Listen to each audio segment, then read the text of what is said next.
કોલવા પાલિકાની કડક કાર્યવાહી હાથ ધરવામાં આવી। કનકપુર ઝોનમાં 212 જેટલી મિલકતોને સીલ કરવામાં આવી છે। પાણી અને ડ્રેનેજના જોડાણ પણ કાપી નાખવામાં આવ્યા। ત્યારે વારંવાર વેરા ભરવાની નોટિસની અવગણના કરવામાં આવતી હતી। ત્યારે નોટિસની અવગણના કરતા મનપા દ્વારા કાર્યવાહી હાથ ધરવામાં આવશે।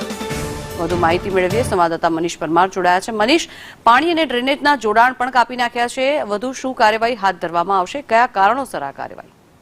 જી બિલકુલ, વાત કરીએ તો સુરતના કનકપુર જે ઝોનમાં છે તે વેરા વસૂલવા માટે મહાનગરપાલિકાએ કડક વલણ અપનાવ્યું છે અને 212 જેટલી મિલકતો છે તેને સીલ મારી દેવામાં આવી છે અને અન્ય મિલકતો છે તેના પાણી અને જોડાણ કનેક્શન છે તે કાપી નાખવામાં આવ્યા છે। કારણ કે વારંવાર નોટિસ આપવામાં આવતી હતી અને આ વેરા ભરવાની નોટિસની અવગણના કરવામાં આવતી હતી અને મહાનગરપાલિકાનું તંત્ર છે તે હવે કડક વલણ અપનાવી રહ્યું છે અને કડક વલણના સાથે જ આ તમામ જે વેરા નહીં ભરતા લોકો છે આ સામે લાલ આંખ કરી છે અને તેમના પાણી અને વીજળીના કનેક્શન કાપી નાખ્યા છે અને કાર્યવાહી હાથ ધરી છે।